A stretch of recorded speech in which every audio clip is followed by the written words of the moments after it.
Ryan Campbell. I'm a machinist and I work for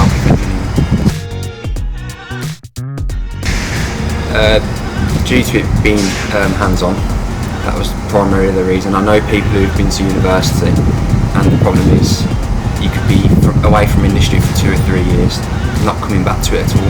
Whereas here, I was doing my apprenticeship for 2 or 3 days out of the week and I was still coming back here for a day or two. So I was still maintaining the interest and seeing firsthand what the work at college was obviously promoting me towards. Obviously there are differences between college and work, so if I was just to be at college or university 5 days a week for a couple of years, by the time I got back to work, I won't necessarily understand how they work as opposed to the college, whereas if I'm actually at the college and I'm at work, then I've got the best of both worlds. Well, in an ideal world, I'd like to, my father part owns his company, so I'd like to take over the company along with his business partner.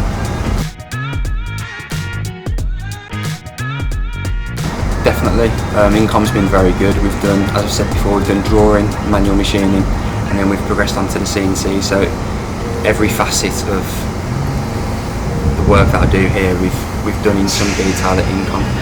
And then obviously I can progress that further here.